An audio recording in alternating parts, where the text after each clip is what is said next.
Hey everyone, it's FinalRound and my name is Jordan, and happy Mother's Day to all the mothers who watch the channel. None of us would be alive without you. But I'm going to hop into these picks for the Mother's Day games. You'll see images that come up on the screen. Those will be from a data app called Outlier. There will be a link in the description that'll give you a 7-day free trial for Outlier if you would like to try it out. So this first pick is going to be from the Knicks and the Pacers game. It's going to be Donte DiVincenzo over 22.5 points at -125. He has gone over this line in every single game of this series. He's playing well over 40 minutes in each game, and he really has caught fire ever since that closeout game against the Sixers where he wasn't playing many minutes. Then Coach Tom Thibodeau gave him a chance. He played the entire game and he scored over 20 points, and ever since then his points have been climbing up. And I believe some of this is due to Jalen Brunson's injury. Obviously, he went out one game and came back, and that gave Donte DiVincenzo some more shots. And then we had OG Anunoby get hurt, who is taking up a lot of volume, and now the volume is being spread out. And Jalen Brunson's minutes are starting to go down. Thibodeau is trying to use some of his rotation so he doesn't burn these guys out or make an injury worse for someone like Jalen Brunson. So when you have someone like Donte DiVincenzo who's healthy and shooting well, he's going to take a lot of shots. And I think that showed in the last game where he scored 35 points and he shot 12 for 26 from the floor. That was normally Jalen Brunson taking nearly 30 shots. But now we have Donte DiVincenzo taking a lot of volume and Jalen Brunson kind of taking a step back with that injury. So I'm not saying Jalen Brunson's not going to be going back to taking 30 shots a game. I'm just saying that I feel like this is the reasons for the history of him scoring. I know there's a lot of Jalen Brunson fans out there like he's not hurt, but you know he's obviously not 100%. And then the Pacers, in the final month of the season, they gave up the fourth most points to the shooting guard position. So this is still a very good matchup for Donte DiVincenzo. And if you guys could, please like the video. And if you haven't, please subscribe to the channel. If you have a little bit of extra time, could you leave a comment for the algorithm? You can say anything and it helps. This next pick can be on the other side of things.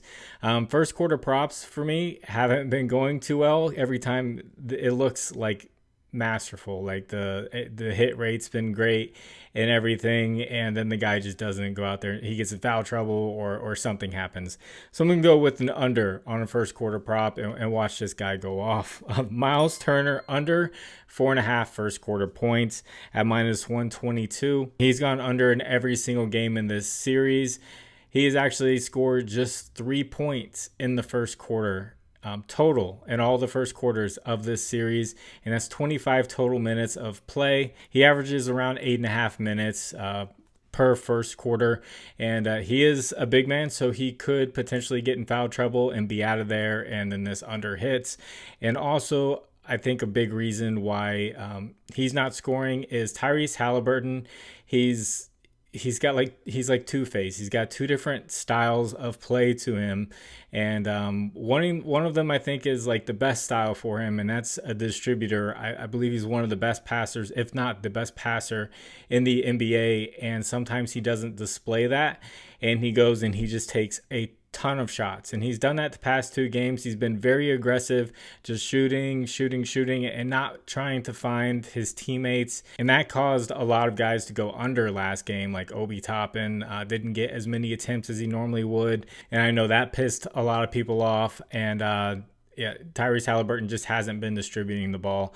So unless we have Tyrese Halliburton switch back to just being full-on distributor where he was getting, 12 plus assists a game, which we have not been seeing from him, Miles Turner should go under this line again. And this next pick's a guy that I have been taking, and his name is Ben. It's going to be Ben Shepard over 7.5 points, rebounds, and assists. This is at -105 now. He did miss last game by 1, but before that he had gone over in 9 straight games, and he shot 1 for 5 from the field in that game. I believe he definitely had the opportunities to go over this line.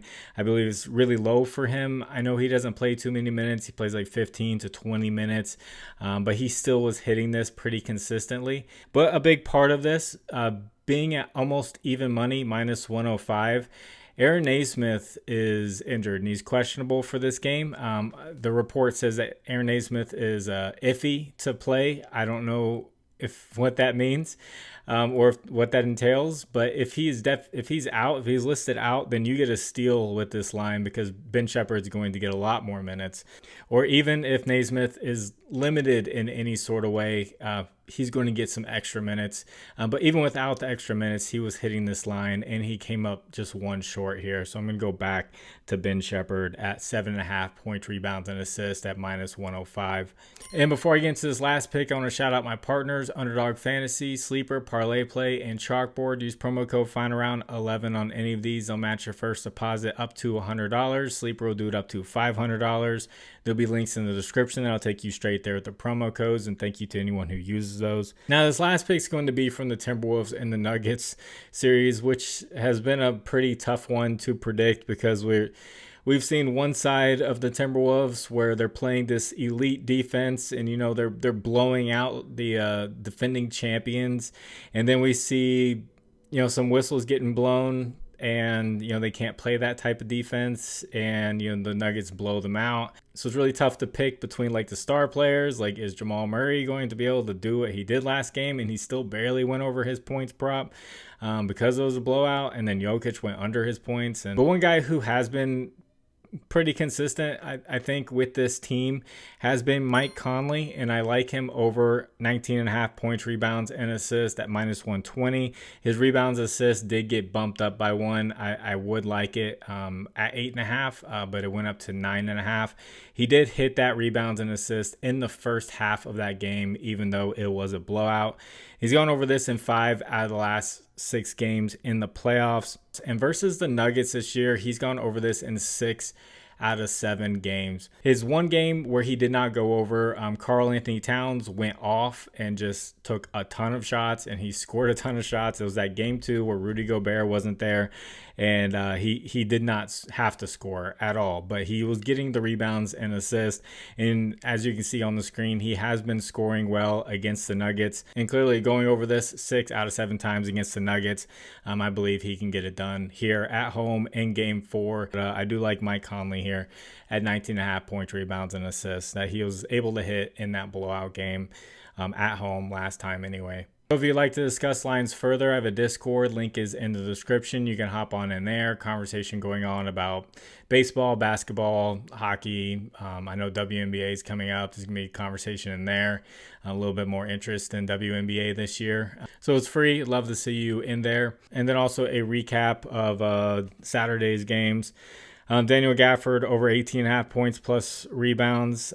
He did not go over this line. He did get injured, a shoulder injury, and he left the game. He did come back in the second half, and he just did not play the same amount of minutes that he was normally getting. And all of those went to Derek Lively, and Derek Lively crushed his lines. So that was just a tough one. Kyrie Irving over 1.5 steals.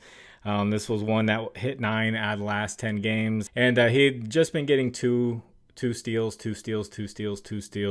So it was eventually going to happen where he just got one and he didn't go over this, and it was this game. But I feel like this is a play you could take the next game too, because it's at even money and it comes out at plus money. I think you could take it again. Basically a coin flip, but not actually a coin flip if he's hitting it 9 out of 10 times coming into this game. So it's still a really good play if you keep taking it at plus money. You're going to be in the green. It's just one of those type of plays. Lou Dort over 1.5 assists. He got one like in the very first play of the game, and then he got one like one of the last plays of the game. So that one went over. Then Jaylen Brown over 5.5 first quarter points. I said he was going to be aggressive, but it was Jason Tatum that came out and was absolutely aggressive and didn't let his teammates get many shots off. Jaylen Brown did get 5. And he missed a layup there in the first quarter that would have put him over. And then he ended up getting more aggressive, only missed 4 shots in the game and scored almost 30 points. I think it was like 28 total. And then Evan Mobley over 17.5 points plus assist. He hurt his ankle, and I thought it was done because he looked like he was going to go over pretty easily. But he did come back in, and he went over this line just barely. Because of that ankle injury, he missed most of the third quarter. But my read was right with him. He has definitely been more aggressive, and keep an eye out for his points line in the future. So I hope you all do well for Sunday. God bless you all. Happy Mother's Day once again. It's Final Round. My name is Jordan. I will catch you on the next one. Bye.